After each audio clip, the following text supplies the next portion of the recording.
There we go. Okay, this morning is kind of the shopping, yeah, because by the time you're watching this, it'll be Mother's Day. And that means I've got to get Jasper organised for his mummy and deal with mine.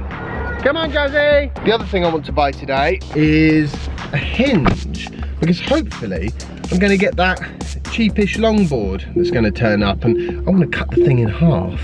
But if I'm going to cut it in half, I do want to have a way of reattaching the two halves, if you know what I mean. This could be the delivery we're looking for, Jazzy.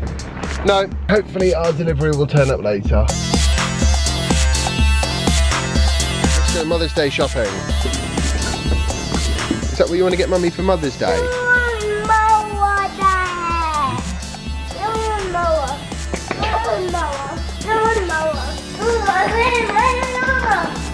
Hello, I'm looking for, what am I looking for? A hinge.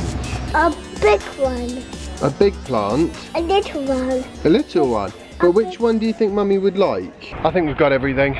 I think we should go get lunch. When we had our pudding, let's have some food from McDonald's. The funny thing is, that was totally unprompted. He just came out with it.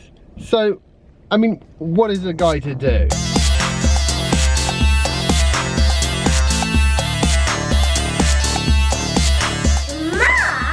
Oh, look. I don't even know what that is. This is not good. Well, my delivery's not arrived. So now I don't know what today's video is going to be about.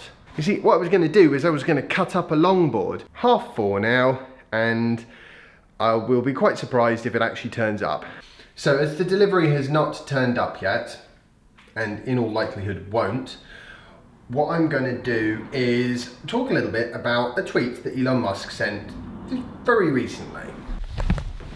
And this tweet is to do with the Model 3. Guess what? If you're in the UK, you're not going to see a right-hand drive version before the summer of 2018. And that's what Elon Musk says now. So if there's any kind of production delays, but what worries me, and the reason why I don't have a Model 3 reservation just yet in the UK, I kind of got stung by a similar situation in the past, in that I ordered my Model S before they were released in the UK. They'd been out in the US for, I think it was actually about a year and a half at this point. And so what I thought was, you know, the car would turn up and then I would have the latest Tesla for at least a little while. And even if there were changes, there would only be minor changes.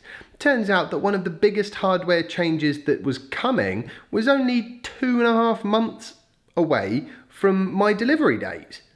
So we could have literally just got a car 3 months later and it would have had autopilot on it. Now, I've made my peace with that and I accept that I got the car that I ordered and I love that car and I don't want to get rid of it or anything else along those lines. However, if I'd known in advance, I would have at least been able to decide whether 3 months earlier access to a Tesla was worth not having the autopilot hardware. And that's what would get me worried personally about Model 3. I mean, they're already saying that all-wheel drive isn't going to be available right off the bat, and it's going to take a little while for Model 3 to get all-wheel drive, you know, something like 6 to 9 months. So it's entirely possible that you could order your Model 3, be one of the very first people to get it, not have the option to get the all-wheel drive, and then a month later all-wheel drive comes out. When it comes to right-hand drive, it doesn't seem like you get that natural period of time when your car is, you know, as new as it can be. With Tesla, it's never going to work quite that way. I mean, you know, they released the 90D and 10 seconds later there's a 100D on the horizon. There is always going to be something a bit like that. Now, the difference between a 90D and a 100D, honestly, is, you know, a small fraction of extra range that the vast majority of people won't need. So therefore, I don't really consider that to be a massive problem. Certainly that wouldn't worry me. However, not having autopilot was quite a big thing. Probably isn't the kind of thing that's going to happen again. It's probably just my poor luck. There we go. That's what has me concerned. So by waiting until Model 3 production has reached a fairly constant and predictable level, Hopefully the delivery times will come right down, and then you can order a car and think, okay, I'm going to get my car pretty much straight away. I feel like I'd like to know what I'm going to get. When Model 3 is released, if I like it and it'll fit my needs, maybe that will be what I upgrade my Model S to. I don't know. I have no idea. It's entirely possible because I'm not sure that any other automaker really gets electric cars properly. I mean, they're all still waiting for somebody else to solve the charging problem rather than just doing it themselves, which is what Tesla's doing, and trust me, it is definitely working. I really shouldn't just sit here waiting for my package that isn't coming today, so I'm gonna go do some housework, something like that, I think. Actually, no, I need to do some editing because tomorrow's gonna be one of those busy days where I'm not gonna get to do any editing. Brilliant. Well, so it turns out today's vlog post is not going to be me cutting a skateboard in half. And you know what? I'm starting to have second thoughts anyway, because a longboard is perfect when it's on the ground, but when you're carrying it, it's a pain. I can't believe that folding longboards aren't more popular, which is kind of making me worry that perhaps there's some kind of really obvious reason why trying to fold up a longboard is a bad idea. I'm just going to quickly show you, whilst the pasta finishes boiling, what we've got in the pipeline for this skateboard thing. So, big chunky hinge in the middle, because the board is slightly concaved, so I can't put two hinges, just one chunky one in the middle. And then on either side, a double set of these to make sure there's no twist that we don't want. There is a little bit of confusion in my mind as to whether I'm better off bolting the hinge on and then cutting the board in the middle, or cutting the board in the middle and then bolting the hinge on. It's going to be quite a little job. Do that in a couple of days' time, hopefully.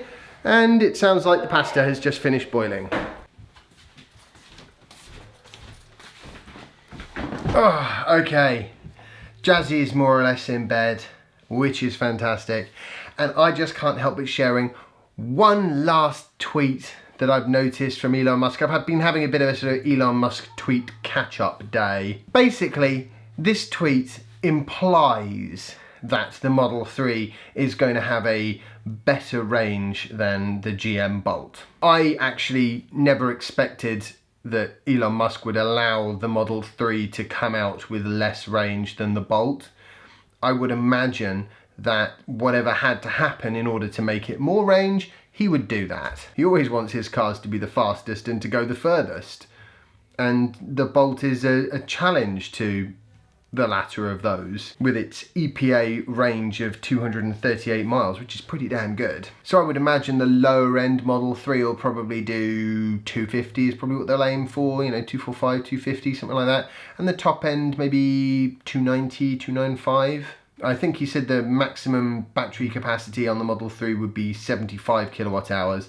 So I'm guessing the lower battery capacity would be 60. If I was going to be a betting man, I would say that the extra range that he's hoping to have versus something like the GM Bolt is most likely going to come from highway speed driving, because I think the Model 3 has got a lower coefficient of drag than the GM Bolt, and that is where a lot of the non-Tesla EVs do suffer, is they're just not aerodynamic enough to cruise at motorway speeds without taking a bit more of a, you know, efficiency penalty than they would like. Certainly my old first gen Nissan Leaf, if you went from 55 to 70, you'd watch the range drop, you know, almost twice as quickly. It was alarming how quickly the range would drop. In the Tesla, you don't even notice it. You know, it doesn't, in fact, you know, last time I did a drive at 70 miles an hour, I still got to my destination with 2% more than the predicted range I was going to arrive with. So I don't even know how that happened. Which reminds me, actually, because at the moment it's only charged to 70%, and I definitely need to wake up tomorrow morning with it on 90%. Charging will begin momentarily. Right, awesome. I'll see you tomorrow. I hope you enjoyed today's vlog post. If you did, remember to like it, share it, and subscribe if you haven't already. And follow me on Instagram if you don't already. And I'll see you tomorrow for the next installment of my daily vlog. Bye. It is at moments like this when I do kind of think maybe Amazon should use like robotic drones to deliver stuff. I really just shouldn't plan to make a video based on a delivery. I've been caught out by this like 3 times now. It really shouldn't do that.